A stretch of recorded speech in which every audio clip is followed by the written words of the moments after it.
आम्ही दरीमध्ये उतरायला सुरुवात केली आणि त्यांच्या पाठोपाठ मी होलपटल्यासारखा चाललेलो होतो. ते दरीत उतरत आम्ही बरंच अंतर पार केलं. त्यावेळेपर्यंत पाऊस थोडासा थांबलेला होता आणि मंदसा चंद्रप्रकाश पडला आहे.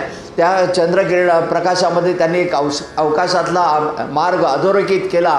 मला याच अवकाश मार्गाने नवनाथ 84 सिद्ध यक्ष किन्नर देव देवता हे गुरुशिखरावर जातात आणि आपल्या कामाचा अहवाल त्या ठिकाणी गुरु दत्तात्रयांना देतात.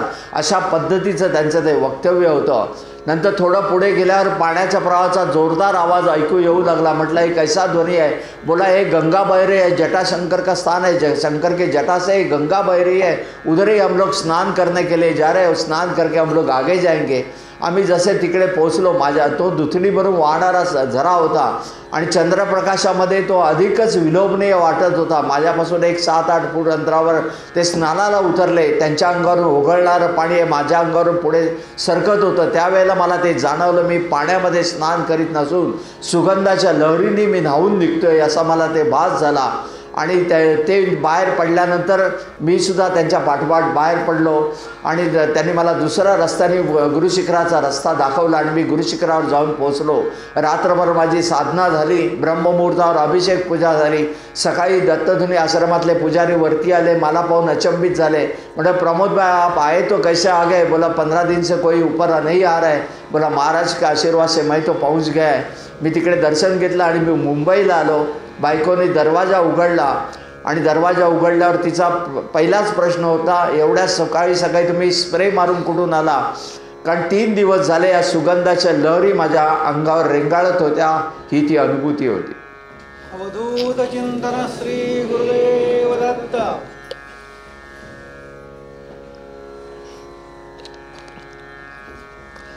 पण अशा घटना घडतात तर कुठे ना कुठेतरी मनुष्य स्वभाव आपल्या मनातला अहंकार जागृत होतो. आपल्याला याची विस्मृती होते. आपल्याला नेणारे हा परमात्मा आहे. आपल्याला वाटतं आपण कुठे आणि केव्हाही आणि कोणत्याही स्वरूपात जाऊ शकतो आणि असाच अहंकारामुळे याचा बळी मी तिकडे ठरलो. हनुमान जयंतीचा प्रसंग होता आणि मी 1000-1200 पायऱ्यांवर जाऊन पोचलो आणि ज्या रस्त्याने मला दरीमध्ये त्या साधूबाबांनी उतरवलं होतं, म्हटलं आपण त्या दरीमध्ये उतरून त्या रस्त्याने जाऊया म्हणून मी दरीत उतरायला सुरुवात केली आणि थोड्याच वेळात माझ्या लक्षात आलं मी रस्ता चुकलो आहे. घसरगुंडी होऊ लागली. अंगाला काटेकुटे दगडधोंडे लागू लागले आणि त्या पुढला जो भाग आहे दरीच्या खालचा भाग, तिथून दिवसाढवळ्यासुद्धा एकटे दुकटे जात नाही कारण तिकडे नेहमी स्वापदांचा वावर असतो. आणि अशा ठिकाणी मी दरीमध्ये खाली उतरायला सुरुवात केली. नंतर माझ्या लक्षात आलं हा माझा आत्मघातीपणा होणार आहे आणि त्यामुळे माझ्या मनामध्ये भय निर्माण झालं. ते भय स्वापदांचं नव्हतं तर महाराजांनी जवळजवळ 9 वर्ष माझ्याकडून सातत्याने अभिषेक पूजा ब्रह्ममुहूर्तावर करून घेतलेली होती आणि माझ्या मूर्खपणामुळे मी त्याला मुकेन असा प्रसंग निर्माण झालेला होता. म्हणून मी आर्तपणे महाराजांना साकडं घातलं आणि क्षमा मागितली आणि दूरवर मला प्रकाशाची तेरीप दिसली. त्या प्रकाशाच्या अनुरोधाने मी पुढे सरकलो. तो प्रकाश म्हणजे एका गुंफेतून बाहेर येत होता. मी गुंफेच्या प्रवेश तोंडाशी जाऊन पाहिलं ते खाली वाकून पाहिलं तर आतमध्ये गुंफेत एक साधू त्या ठिकाणी ध्यानावस्थेत बसलेले होते आणि असा साधूंना ध्यानातून बाहेर काढणं म्हणजे स्वतःला शापासाठी आमंत्रित करण्यासारखं होतं. तरी मी नमो नारायण म्हटलं, तिकडे बसून राहिलो पण आतून काही प्रत्युत्तर येईना. शेवटी मी विचार केला की आपला रस्ता आपल्यालाच शोधून काढायचा आहे म्हणून मी 5 मिनिटानंतर उठलो आणि उठता मी पुनश्च नमो नारायण म्हटलं आणि आतून प्रत्युत्तर आलं. थोड्याच वेळात एक उंचेपुरे गौरवर्णीय साधू बाहेर आले. त्यांच्या नजरेमध्ये अमापाशी तेजोवलय होती. नुकतेच ते ध्यानातून बाहेर पडलेले होते. त्याच्यामुळे त्यांच्या नजरेतल्या तेजाला तलवारीची धार होती. माझ्याकडे रोखून पाहत विचारलं कहाँ जा रहे? बोला गुरुशिखर. मग त्यांनी 5 मिनटं मला तासून घेतलं. गुरुशिखर कौन सा रास्ता जाता है? जो रास्ता गुरु ने दिखाया उस रास्ते से चलना सीखो. ऐसा कर्म मत करो जिससे अपने गुरु को तकलीफ होती है. अच्छे शिष्य ऐसा बर्ताव नहीं करते जिससे अपने गुरु को तोशीज होते हैं. असं म्हणून त्यांनी 5 मिनटं मला तासून घेतलं. नंतर मग त्यांच्या स्वरामध्ये मार्दव आलं. त्यांनी मला विचारलं बेटा कुछ पिओगे खाओगे क्या? बोला मेरा पूनम का फास्ट है. मग ते म्हणाले कुछ पिओगे क्या? मी माझ्या सुकलेल्या ओठावरून जीभ फिरवली आणि आवडती वस्तू बोला चाय पिऊंगा. ते मंदपणे हसले आणि मला म्हणाले बैठो इधर. आणि गुंफेच्या बाहेर प्रवेशद्वारापाशीच मला बसवलं आणि ते खाली वाकून गुंफेत शिरले. गुंफेतून त्यांनी 2 कप वाफाळणारा त्यांचा कोरा चहा, संन्यासी लोकांचे ते कप असतात तशा पद्धतीचे त्या वाडग्यासारख्या कपामध्ये भरून घेऊन आले आणि बोला, बेटा चाय पी लो, हम लोग आज हनुमान जयंती आहे, कुछ सत्संग हो जाए. आणि सुश्राव्य स्वरामध्ये हनुमंताचे दोहे आणि सत्संग त्यांनी चालू केला. आणि तो एवढा उच्च कोटीचा होता की वेळ काळ कशाचंही मला भान राहिलं नाही. त्या सत्संगामध्ये मी वाहून गेलो. आणि नंतर मात्र मला वेळेचं भान आलं. मला गुरुशिखरावर पोचायचं होतं ब्रह्ममुहूर्तावर, म्हणून माझी चुळबुळ सुरू झाली. मी त्यांना म्हणालो की महाराज, मुझे आज्ञा दीजिए, मुझे आगे जाके गुरुशिखर पहुंचना है, मुझे रास्ता बताइए. ते बोला, इतना जल्दी भी क्या है, और एक बार चाय पी लेते. पुन्हा त्यांनी आत गेले आणि पुन्हा 2 कप वाफाळणारा चहा घेऊन आले. चहा घेऊन आल्यानंतर पुन्हा त्यांनी त्या ठिकाणी सत्संग चालू ठेवला. पण माझं त्या सत्संगाकडे अजिबात लक्ष लागत नव्हतं. मला वेध लागले होते ते गुरुचरणाचे आणि माझी चुळबुळ चालू होती. पण तिकडे दुर्लक्ष करीत त्यांनी त्यांचा सत्संग चालू ठेवला. थोड्या वेळानंतर मात्र ते थांबले आणि आम्ही बसलो होतो. आमच्या पाठीमागे वळले. आमच्या पाठीमागे गावाकडे कशा बोरीबाबळीच्या करवंदेच्या दाट जाळ्या असतात तशी ती दाट जाळी होती. तिकडे त्यांनी बोट दाखवलं. म्हणाले, उधर दीपड़ा बैठा था. दीपड़ा म्हणजे बिब्या वाघ. वो अभी अपने रास्ते से निकल गया है, तुम अभी अपने रास्ते से निकल जाओ, लेकिन ऐसा कर्म मत करो जिससे अपने गुरु को तकलीफ होती है. पुन्हा त्यांनी 5 मिनटं मला उपदेश दिले. आम्ही दोघंही उठून उभे राहिलो. मी खाली वाकून त्यांना वंदन केलं आणि कुतूहलापोटी मी त्यांना म्हणालो, महाराज, मुझे गुंफा में दर्शन करना है. त्यांच्या चेहऱ्यावर मिस्किल हास्य म्हणाले, बेशक करो. मी खाली वाकून गुंफेत शिरलो करा, पण माझ्या पायाखालची वाळू सरकलेली आहे. आतमध्ये मी जाऊन पाहिलं, कुठेही स्टोव्ह नव्हता, गॅस नव्हता, चुला नव्हता, पाणी नव्हतं, चहा नव्हती, साखर पावडर नव्हती, काही नव्हतं. संपूर्ण गुंफा रिकामी होती. पण 2 वेळा तरी तो अमृततुल्य चहा पाजला होता. ही ती अनुभूती होती.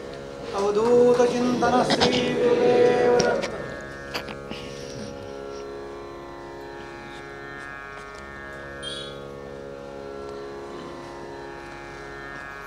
माझ्या बऱ्याचशा वाऱ्या ह्या पौर्णिमेला झालेल्या आहेत, पण काही वाऱ्या अमावस्येच्या आसपासही केलेल्या आहेत.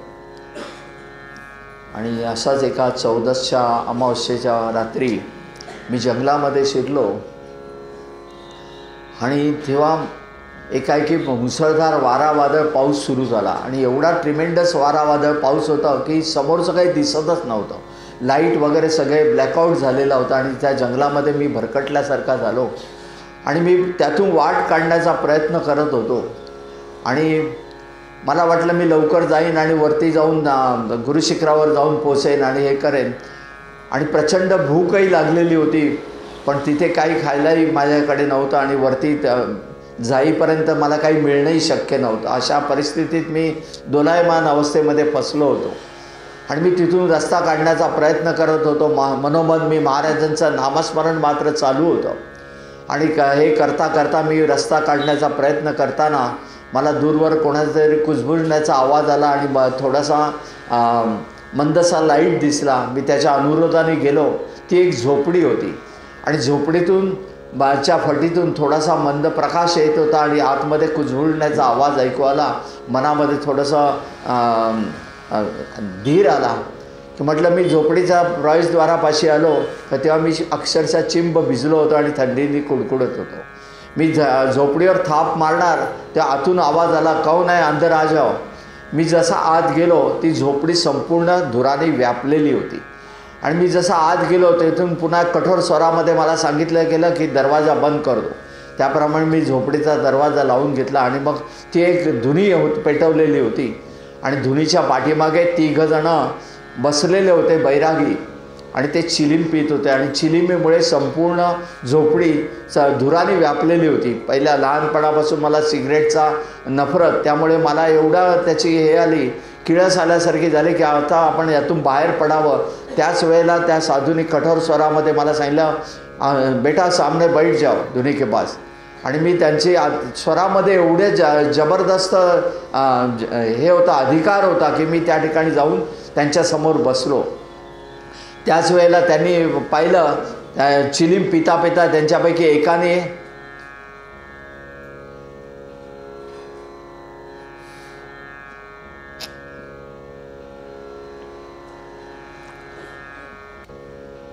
थोडी चुळबुळ जर कमी केली तर मी तुम्हाला अधिक चांगल्या रीतीने सांगू शकेन, कारण मी एका वेगळ्या ट्रान्स अवस्थेत सांगतो आणि मध्ये मध्ये सारख्या म्हणजे येणाऱ्या माणसाने एका बाजूला असे बसून जा, मध्ये माझ्यासमोर येऊ नका प्लीज.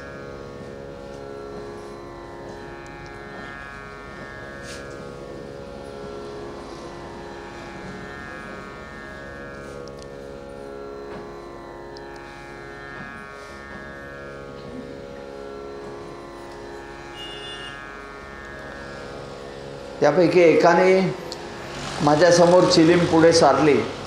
मी बोला मैं चिलीम नहीं पीता है. त्याने माझ्याकडे कुत्सित हास्य फेकला आणि त्यांचं चिलीम पिणं चालू होतं.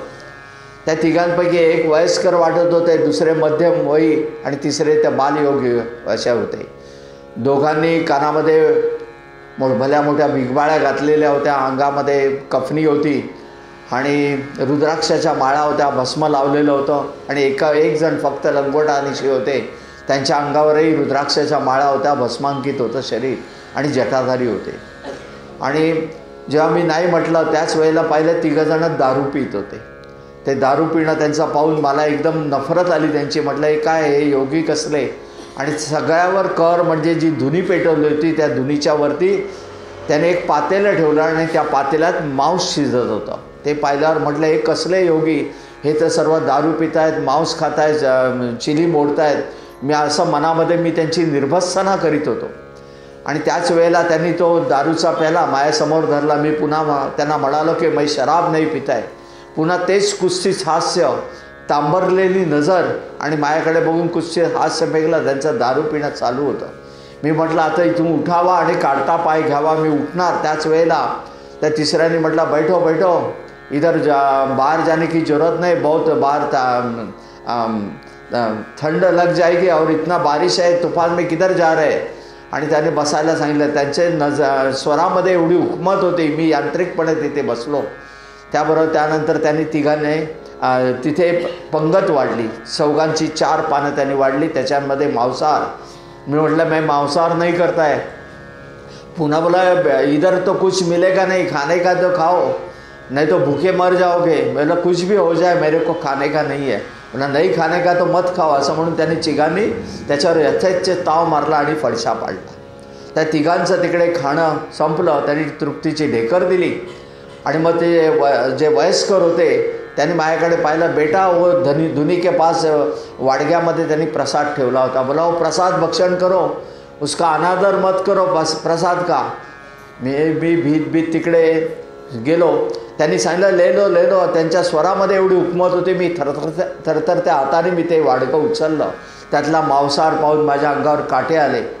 आणि त्याच वेळेला त्यांनी पुन्हा आदेश दिला ले लो भक्षण करो. आणि मी जसा तो वाडगा माझ्या जवळ आणला त्याच्यातून सुमधुर हलव्याचा सुगंध बाहेर दरवळू लागला. आणि मी अनिमिष नेत्राने त्या वाडग्याकडे पाहतोय आणि समोर त्यांच्याकडे पाहतोय. त्यांच्या चेहऱ्यावर मिस्किन हास्य होतं. ते म्हणाले बेटा खा लो. आणि मी तो इतका सुमधुर हलवा मी आयुष्यात कधीही खाल्लेला नव्हता. तो मी भक्षण केला आणि तृप्तीची ढेकर दिली.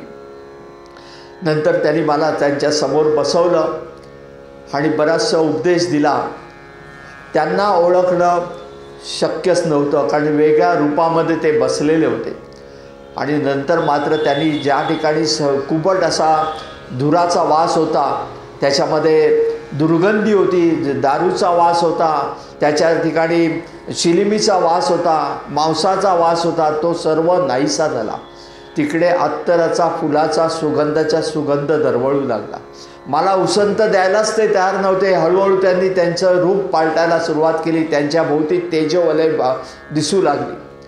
जे वयस्कर होते त्यांच्या भोवती एवढी तेजोवलय होती आणि त्यांनी त्यांचं रूप पालटायला सुरुवात केली. आणि सुवर्ण कांती असलेल्या त्या दत्तात्रयांना ओळखणं मला अजिबात कठीण गेलं नाही.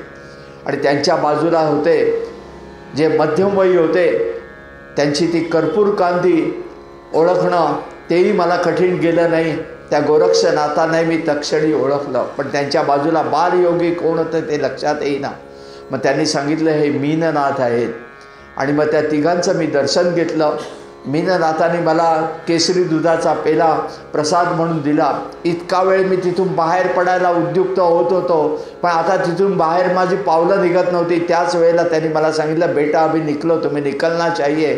आणि मी अत्यंत जड अंतःकरणाने त्यांना वंदन केलं आणि बाहेर पडलो आणि परती गुरुशिखराचा रस्ता पकडला. अवधूत चिंतन श्री गुरुदेव दत्त. तुम्ही म्हणाल एका माणसाला एवढे चमत्कार कसे दिसतात? हे चमत्कार मी पुस्तकात सुद्धा लिहिलं आहे की मनुष्य प्राणी कोणता एखादा माणूस म्हणत असेल मी चमत्कार करतो, अशांपासून तुम्ही 100 कोस दूर जा. कारण माणूस हा चमत्कार करू शकत नाही. चमत्कार केव्हा घडतात? तुमच्या जीवनामध्ये, पण कलियुगातही चमत्कार घडतात. पण ते कशामुळे घडतात?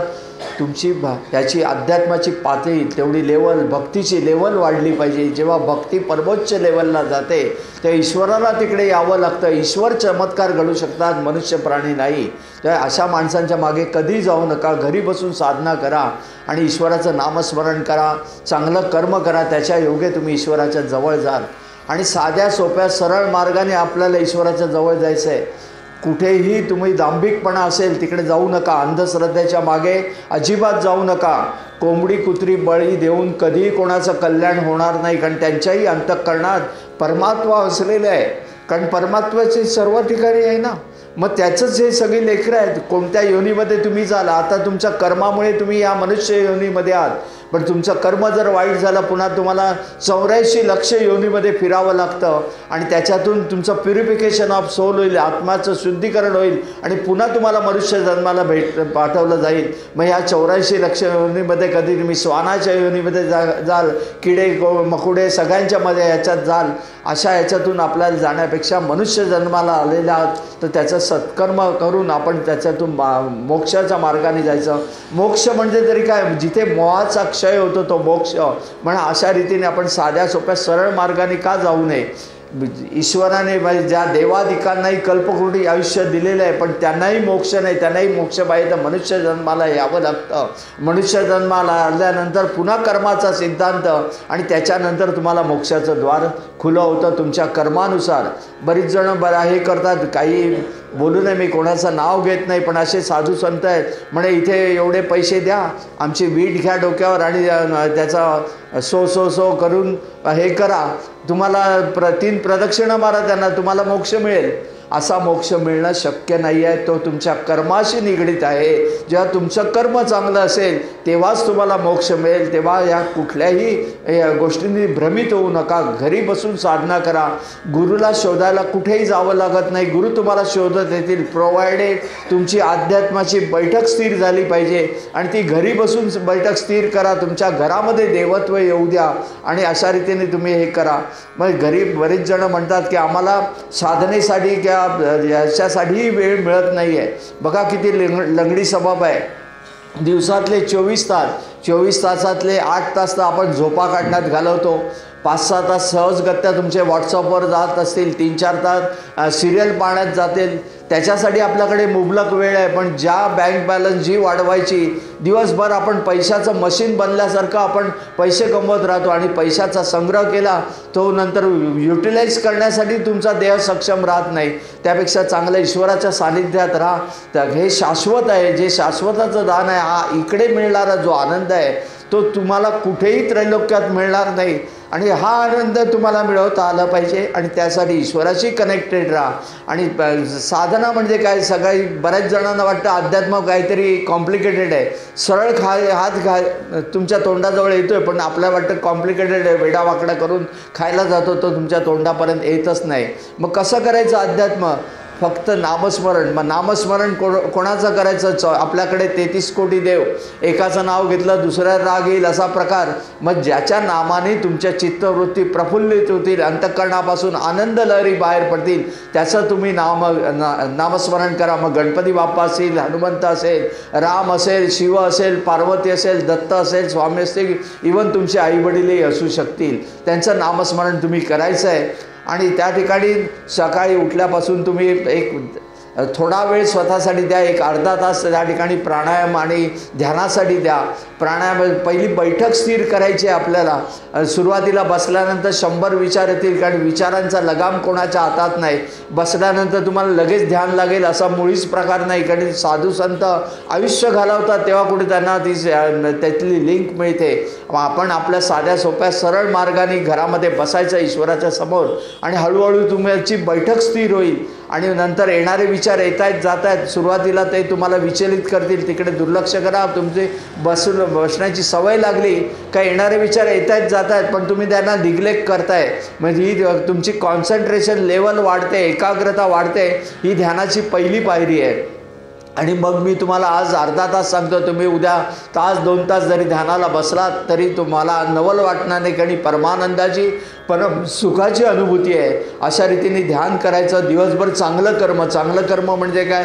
सत्यवचन, कोणाशी खोटं बोलायचं नाही, लांडी लबाडी चोरी चपाटी असले काही प्रकार करायचे नाहीत. जे काही असेल ते सच्चाईने आपलं कर्म करायचं, आणि दुसऱ्याच्या अंतःकरणातही परमात्मा आहे लक्षात घेऊन आपलं वर्तन ठेवायचं. दुसऱ्यांना दुखावला जाणार नाही याच्यावर भान ठेवून आपण आपलं वर्तन ठेवायचं. दिवसभर चांगलं कर्म केल्यानंतर रात्री झोपण्यापूर्वी 5 मिनटं स्वतःला द्यायची, ती आत्मपरीक्षणासाठी. दिवसभराचा दिनक्रम नजरेसमोर आणा. आज दिवसभरात मी काय केलं, कोणाला फसवलं का, कोणाला दुखावलं का, तुमचे दुर्गुण तुमच्या नजरेच्या टप्प्यात येतील, ते हुडकून बाजूला काढा. सद्गुणांचा हिस्सा वाढीला लागेल आणि तुम्ही ईश्वराच्या अधिक जवळ जाल. ईश्वराने आपल्याला मनुष्यजन्म का दिलाय? स्वतःला सुधारण्यासाठी. दुसऱ्याला सुधारण्याचा मक्ता घेऊ नका, त्यासाठी ईश्वर समर्थ आहेत. आपण स्वतःच्या सुधारण्याकडे लक्ष देऊया आणि ईश्वराच्या जवळ साध्या सोप्या सरळ मार्गाने जाऊया. कारण हाच एक राजमार्ग आहे, तो तुम्हाला शाश्वत सुखाची अनुभूती देऊ शकतो. आणि म्हणून आपण त्यांच्या चरणापाशी जायचं आहे. परवाच आमच्या इकडे मंदिरामध्ये एक गृहस्थ आले होते. काही त्यांना प्रॉब्लेम्स होते. हळूच आले, यज्ञ संपतोय तोपर्यंत माझ्याजवळ आले, कानाजवळ बोलू लागले, काका एक काम करा, माझं एवढं एक काम आहे, ते काम झालं तर मी एवढं करे. इथे जेवढी माणसं आलेली आहेत त्या ठिकाणी 300-400 माणसं यज्ञाच्या ह्याच्यासाठी बसलेली होती. मग सगळ्यांचं खाण्यापिण्याचा खर्च मी करतो. म्हटलं पैसे तुमच्याकडे ठेवा, आमच्या महाराजांना पैशाची गरज नाही आहे, कारण ते श्रीपाद आहे. लक्ष्मी ज्यांच्या चरणापाशी आहे ते श्रीपाद, त्यांना तुम्ही काय देणार? म्हटलं हे असले भाव इकडे चालत नाही, तिकडे फक्त शुद्ध भाव लागतो. तुमच्या अंतःकरणापासून जो पवित्र आणि शुद्ध भाव बाहेर असेल तोच त्यांच्याकडे. आता बघा, तुम्ही सोन्याची सिंहासनं द्या, पंचपक्वांना द्या, कशाचं त्यांना अप्रूप नाही आहे. जड जवाई कपडे लत्ते काही त्यांना नको असतं, तो शुद्ध भाव हवा असतो. आता एखादा पारधी असतो, तो आपला तिकडे जंगलामध्ये जातोय आणि मांस आणून महाराजांना देतोय, आणि देतो अत्यंत पवित्र भावाने देतोय. आणि आपल्याला वाटतं महाराज काय हे खातात का मांस? मुळीच खात नाहीत. ते फक्त त्यातला भाव ग्रहण करतायत. एखाद्याने तुम्हाला चांगलं दिलेलं आहे त्यातलाही भाव ग्रहण करते. प्रत्येकाचा भाव हा त्यांच्या चरणापाशी पोचतो. जशी शबरीची बोरं रामाला प्रिय झाली, त्यातला भाव त्यांनी ग्रहण केला, हे लक्षात घ्या. म्हणून हा भाव, उत्तम भाव त्या ठिकाणी आपल्याला सुपूर्द हे करायचं, त्यांना अर्पण करायचं आहे. आणि अशा रीतीने जर तुम्ही साधना केलीत तर तुम्ही ईश्वराच्या अधिकाधिक जवळ जाऊ शकाल. आपल्याकडे किती वेळ आहे आता? फक्त 15 मिनटं, 7:45 आहे ना?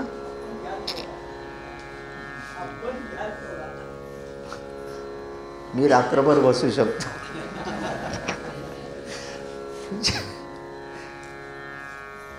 म्हणून म्हटलं हे वेळ असतं ना, मला जवळजवळ कमीत कमी 3 तास लागतात. नाही ठीक आहे, मी थोडक्यात घेतो.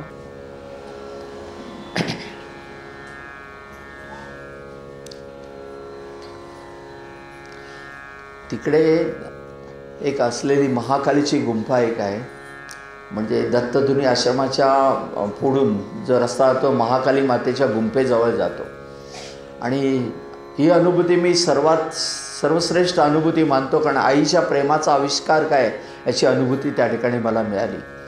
ही गुंफा म्हणजे मुचुकुंद ऋषींनी त्या ठिकाणी तपश्चर्या केली आहे आणि दिगंबर अवस्थेतील महाकाली मातेच्या मूर्तीची खाली अंतर्गुंफेमध्ये स्थापना केलेली आहे. आता कालांतराने अंतर्गुंफा बंद केलेली आहे. ही गुंफामुळे दत्तधुनी आश्रमाच्या इथून पुढे कच्चा रस्ता जातो, पायऱ्या नाही आहेत तिकडे. जात असताना मध्ये भैरवनाथाचं स्थान लागतं. तिथून पुढे गेल्यानंतर दूरवर अशी गुंफा दिसते आणि गुंफेचं म्हणजे 2 दगडाच्या पाचरीमध्ये ही गुंफा वसलेली आहे. खाली 8-10 फूट अंतर तुम्हाला दगडधोंड्यातून बाजूच्या रानवेलीला पकडत तुम्हाला आत जावं लागतं. गुंफेच्या आत गेल्यानंतर ती दगडाच्या पाचरीमध्ये तिथे उभं राहता येते प्रवेशद्वाराजवळ. पण तिथून 7-8 फूट अंतरावर असलेल्या महाकालीच्या मूर्तीपाशी जाऊन बसावंच लागतं, कारण तिकडे जागा निमुळती आहे. पूजा अर्चा बसून करावी लागते. आणि अशा पण तिकडे एवढंच महाकाली मातेची उग्र मूर्ती आहे आणि विलक्षण तेजस्वी आणि मोठे डोळे आणि बाहेर आलेली जीभ तुमच्या हृदयाचा ठाव घेतल्याशिवाय राहत नाही, असं हे स्थान आहे. त्या गुंफेमध्ये एकट्या दुकट्यानं जाण्याचंही धाडस बऱ्याच वेळेला अंगलट आलेलं आहे बऱ्याच जणांच्या, कारण त्या ठिकाणी स्वापदांचा वावर नेहमीच असतो. अशा गुंफेमध्ये महाराजांच्या आशीर्वादाने मी बऱ्याच वेळा गेलो होतो. एकदा एक संन्यासी मला साधू बऱ्याच वेळा मला जंगलामध्ये भेटायचे. ते म्हणाले, प्रमोद भाई एक बार अकेले जाके बैठ के देखो कैसे अनुभूती आता है. त्यांचा तो एक आदेश होता किंवा आईचं बोलावणं होतं, म्हणून मी त्या ठिकाणी निघालो.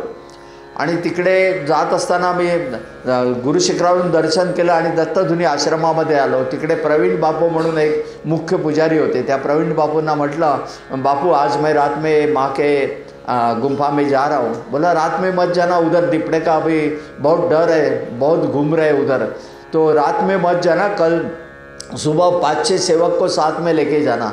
बोला नहीं मुझे अकेले ही जाना है, रात में ही जाना है. मी ऐकत नाही म्हणे, अंधार पडायच्या आत जा म्हणून त्याप्रमाणे मी तिकडे जायला निघालो.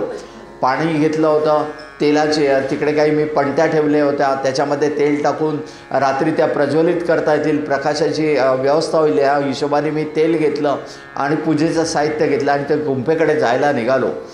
पुढे जात असताना भैरवनाथाचं स्थान होतं. तिकडे जाऊन भैरवनाथाचं दर्शन घेतलं, त्याला वळसा घातला आणि पुढे निघालो. पावसाचे दिवस नुकतेच संपून गेले होते, त्याच्यामुळे गवत रानगवत अक्षरशः पुरुषभर उंचीचं होतं आणि दूरवरून मला ती गुंफेचा प्रवेशद्वार दिसत होता.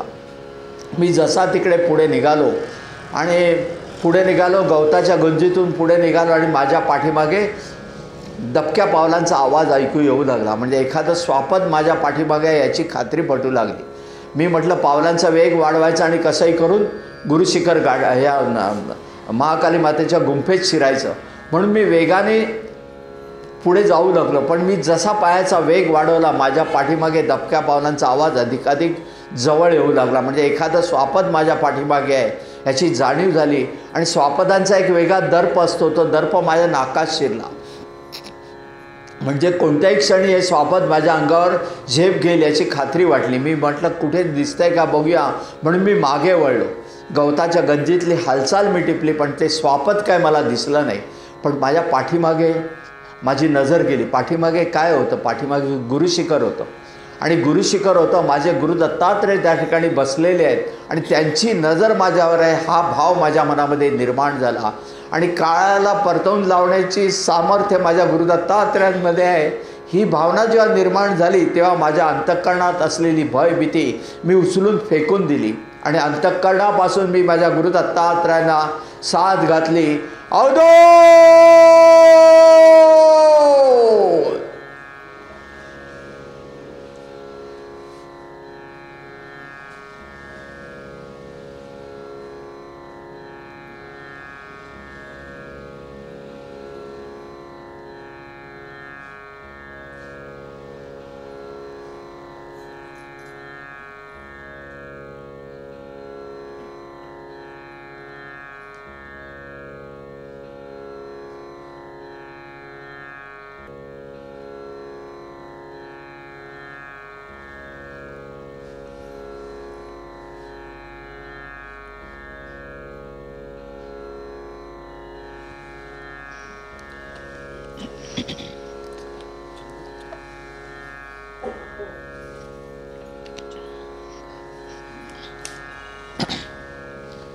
दबक्या पावलांचा आवाज दूर दूर जाताना जाणवला.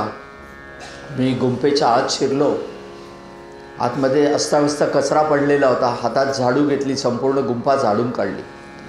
थंडीचे दिवस होते. म्हटलं आपल्याला काहीतरी शेकोटीची व्यवस्था करावी लागेल म्हणून पुन्हा खाली उतरलो गुंफेतून आणि आजूबाजूच्या जंगलातून लाकूड फाटा काटक्या कुटक्या जमा करून गुंफेच्या तोंडाशी ठेवल्या. तोपर्यंत अंधार पडलेला होता. त्या पणत्यांमध्ये मी तेल टाकलं आणि गुंफेमध्ये त्या प्रज्वलित केल्या. तेव्हा मी गुंफेत दिवाळी साजरी करतो आहे की काय असा भास झाला. मी आईजवळ आलो आणि आईची साग्र संगीत पूजा केली महाकाली मातेची. आणि नंतर मी तिच्याजवळ बसलो आणि ध्यानावस्थेत गेलो. ध्यानावस्थेत असताना मुचुकुंद ऋषींनी स्थापन केलेल्या त्या दिगंबरावस्थेतील मूर्तीपाशी येऊन पोहोचलो. सुरुवातीला निर्जीव वाटणारी ती मूर्ती हळूहळू सजीव होते अशा भास झाला. त्याच्या नजरेतून अमापाशी तेजोवलय बाहेर पडू लागले आणि त्या तेजोवलामध्ये रक्ताळलेली ती नजर म्हणजे एक रौद्र रूप त्या आईचं त्या ठिकाणी मी पाहिलं. सर्वांगावर माझ्या भीतीने काटा उभा राहिला आणि थोड्या वेळानंतर त्या रूपामध्ये बदल होत गेला आणि त्याच नजरेतून करुणामय वात्सल्य रूप आईने धारण केले आणि करुणेचे पाझर त्यांच्या नेत्रातून बाहेर पडतायत असा भास झाला.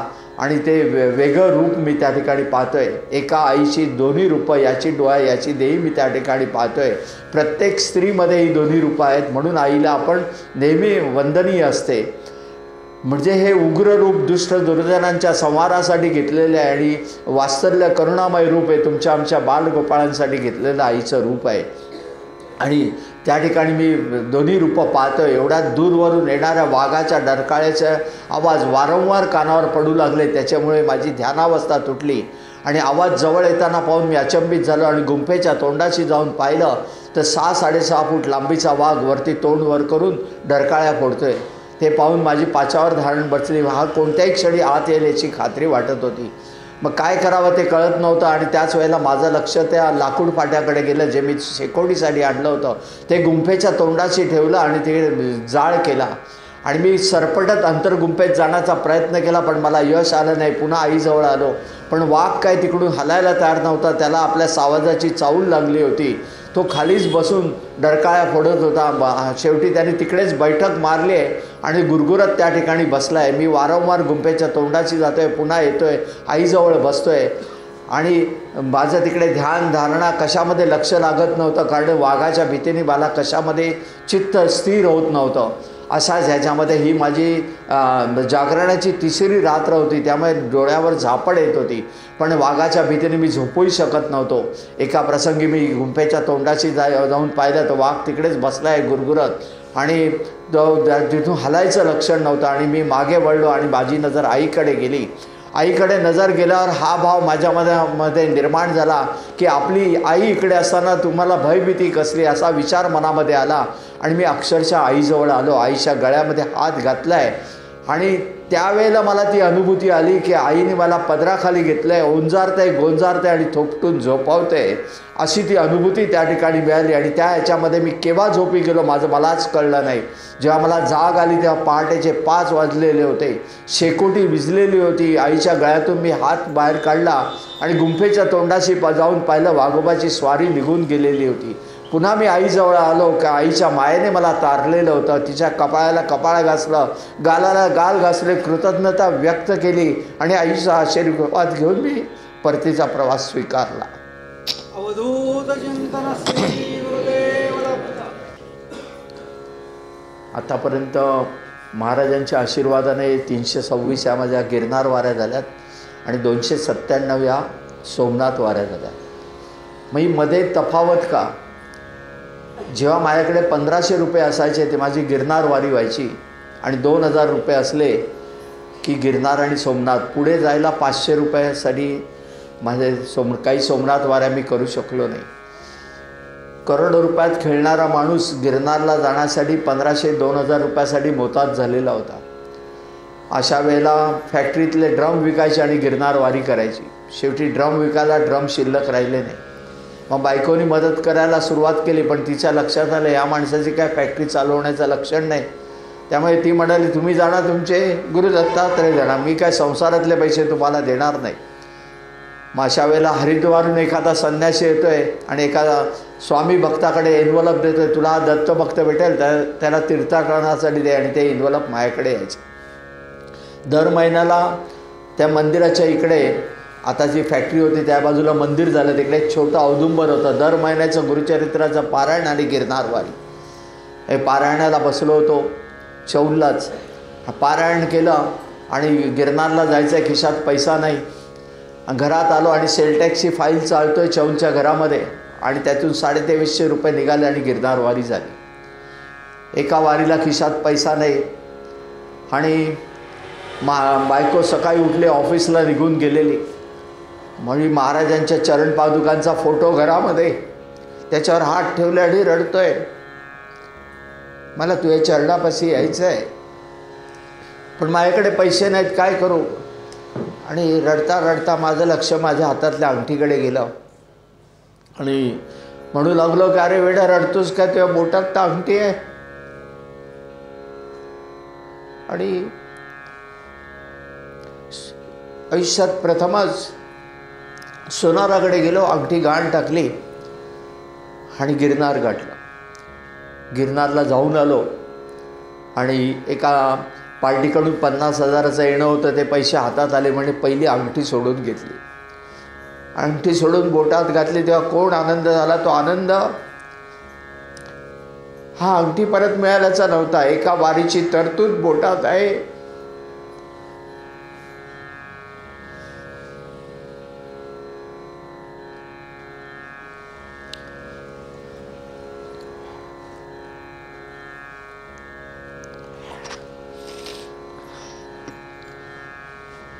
हा तो आनंद होता. एका वारीला राजकोटपर्यंतचं तिकीट एका ओळखीच्या एजंटनी काढून दिलेलं.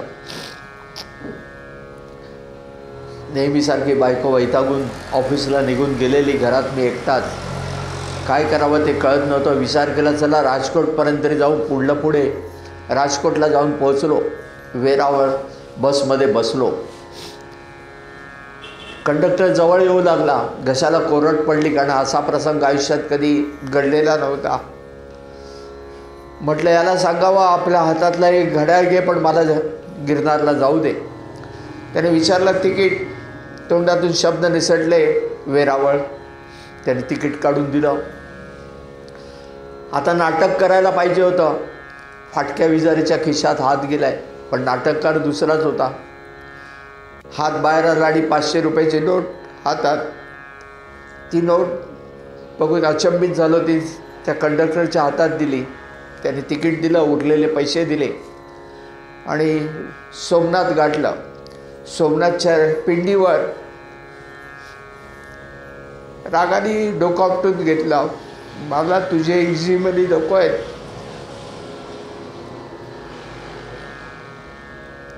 मला माझ्या कष्टाला यश दे. आणि सगळे पैसे अभिषेकाला वापरून टाकले. फक्त जुनागडला येण्यापुरते पैसे शिल्लक ठेवले. जुनागडला येण्यासाठी वेरावळ बसमध्ये बसलो. ती bus S T stand, Junagadh S T स्टँडवर आली आणि मी खाली उतरतो. एक संन्यासी दत्त म्हणून समोर उभे आणि भिक्षा मागू लागले. खिशात हात घातला आणि चिल्लर होती तेवढी काढून देते. मला पैसा नाही चाहिए कुछ तो खिलाओ. ऐकायलाच तयार नाही. शेवटी तो वैतागला. अरे बोला अरे भाई 2 दिन हो गए मैं भूखा है, मुझे कुछ खिलाओ.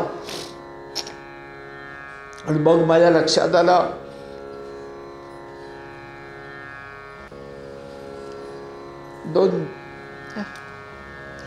दोन दिवसापासून मी उपाशी होतो.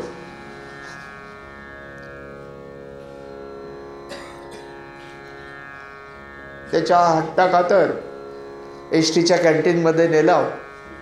त्याच्यासाठी एका प्लेटची ऑर्डर दिली. तो हट्टालाच पेटला. बोला मैं अकेला नहीं खाएगा, तुमको भी खाना पड़ेगा. तरी स्वतः 2 प्लेटची ऑर्डर दिली.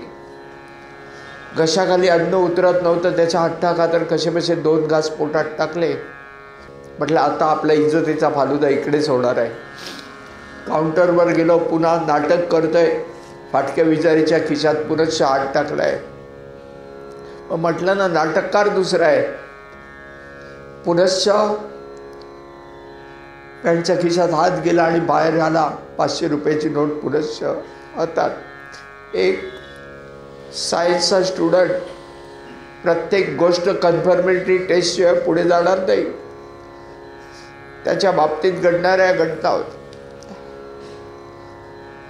पैसे त्याच्या हातात दिले. त्याने उरलेले पैसे दिले. संन्यासाकडे नजर गेली.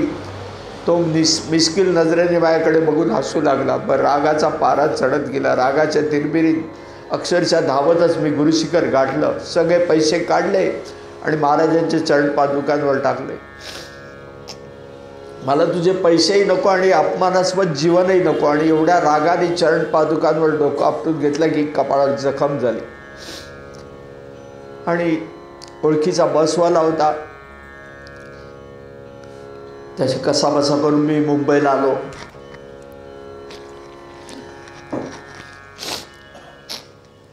बायकोनी दरवाजा उघडला आणि ती बघते कपाळावर कसली जखम आहे. निरखून बघते तर कपाळावर चरण पादुका उमटल्या होत्या. आणि 7 दिवस झाल्या त्या अधिकाधिक वृद्धिंगत होत गेल्या आणि 7 दिवसांनंतर अंतर्देहात विलीन झाल्या. केवळ त्यांनी केलं म्हणून हे झालं, अन्यथा एवढं नाही. मीपणा, अहंकार सगळ्याचं चकनाचूर करून टाकलं. आता कोणी करोडो रुपये दिले तरी आम्हाला त्याचं अप्रूप नाही. फक्त आणि फक्त आम्हाला महाराज पाहिजे, त्यांचे चरण पाहिजे. बाकी आमची कसलीही अपेक्षा राहिलेली नाही. ते तावून सुलाखून काढतात. दत्त भक्तीमध्ये जेव्हा तुम्ही जाता, सुरुवातीला संकट येणारच. संकट आले की आपण घाबरून दूर जातो. पण संकट तेच आणतात आणि त्यातून बाहेर तेच काढतात. तुमचे भोग, कर्माचे भोग तुम्हालाच भोगले पाहिजे. ते भोगल्याशिवाय तरणोपाय नाही. मग सक्षम गुरु ते भोग भोगायची ताकद देतात. ते अक्षरशः आपल्याला वाटतं एवढी संकट, आपण दत्तभक्तीमध्ये आल्याबरोबर संकट काय येतात ते अक्षरशः बुचकळून काढतात पाण्यातून. नाकातोंडात पाणी गेलं, आपल्याला वाटलं आपण आता मरणार, त्याच वेळेला अलगद बाहेर काढतो. आपण श्वास घेऊन वाचलो रे म्हणेपर्यंत पुन्हा बुचकळतात. हा त्यांचा खेळ आहे. पण कशासाठी? तुमच्या अंतःकरणात असलेल्या षड्रिपूंचा कचरा बाजूला काढण्यासाठी, तुम्हाला तावून सुलाखून परिपूर्ण करून त्यांच्या चरणापाशी घ्यायचं आहे. म्हणून हा अट्टहास आहे. तेव्हा कुठेही संकट आली तरी घाबरू नका, त्यांचे चरण सोडू नका, हीच कळकळीची विनंती आहे. आणि त्यांच्या नामस्मरणात नित्य राहा. बाकीच्या बडबड गडबड करण्यापेक्षा आपण त्यांच्या नामस्मरणात जर राहाल तर बाकीच्या गोष्टी सगळ्या गौण आहेत. फक्त तेच सत्य आहेत आणि आपण त्यांच्या चरणापाशी जाणं हेच आपलं कर्म आहे. त्याच्यानंतर महाराजांनी आता जे कर्म करून घेतले, आत्ता इकडे तुमच्या परिवारातले कोण गृहस्थ आले होते अतिरुद्राला, तेव्हा ते फॅक्टरीच्या बाजूला काही नव्हतं, एक छोटंसं मंदिर होतं. आता तिकडे एक शिवदत्त मंदिराची स्थापना झाली आहे आणि शिवलिंगाच्या आकाराचं एक सुंदर मंदिर तिकडे झालं आहे. अखंड धुनी आश्रम झालेला आहे. आणि हे सर्व मंदिर आणि स्थापना आम्ही संपूर्णपणे भिक्षेद्वारे उभं केलेलं आहे. गिरनारवरची ही माझी 968वी प्रवचन आहे, 968वं प्रवचन आहे. आणि आम्ही फक्त या ठिकाणी इच्छाशक्तीप्रमाणे तुम्हाला भिक्षा मागतो. कारण महाराजांनी सांगितलं वाम मार्गाचा, वाईट कर्माचा पैसा घ्यायचा नाही. कोणत्याही गोरगरिबांनी दिलेले 5-10 रुपयेसुद्धा आम्हाला लाख मोलाचे असतात. आणि अशा रीतीने आम्ही हे कार्य करतो. त्या ठिकाणी दर महिन्याचं यज्ञ होतात. आतापर्यंत 125च्या वर मासिक यज्ञ झाले. करोनामध्ये सुद्धा आम्ही यज्ञ केले. हे वैयक्तिक संकल्प नसतो, देश धर्म आणि संस्कृतीसाठी. त्याच्यानंतर मेडिकल कॅम्प्स होतात. 800 लोकांवर त्या ठिकाणी ट्रीटमेंट केली जाते. हार्ट पेशंट आहेत, नंतर बरेचसे प्रकारचे पेडियाट्रिक आहेत, गायनॅक आहेत, सर्व प्रकारचे डोळ्यांचे विकार आहेत, त्यांना ऑपरेशन्स आहेत, कॅटरॅक्टची. ह्या सर्वांसाठी आम्ही त्या ठिकाणी मदत करतो आणि ह्या पैशाचा विनियोग त्यासाठी करतो. आणि एकदा तरी चौलच्या ह्या भूमीमध्ये या आणि शिवदत्त मंदिराचे दर्शन घ्या. तुम्हाला एक वेगळा आनंद आणि एनर्जी अनुभवल्याशिवाय राहणार नाही. आणि या सर्व कार्याला जर आपली इच्छा असेल तर महाराजांच्या झोळीमध्ये दान देऊन ह्याला कार्याला छोटासा हातभार लावा. ओम भवती भिक्षां देई. जय गिरनारी, जय गिरनारी, जय गिरनारी. आमच्या कार्यक्रमाची सांगता दत्त महाराजांची आरती आणि राष्ट्रगीताने होते. आता तुम्ही ते ठरवा कशा रीतीने करायचं ते. आणि पसायदान नक्कीच होईल, कारण आम्हालाही ते आवडतं.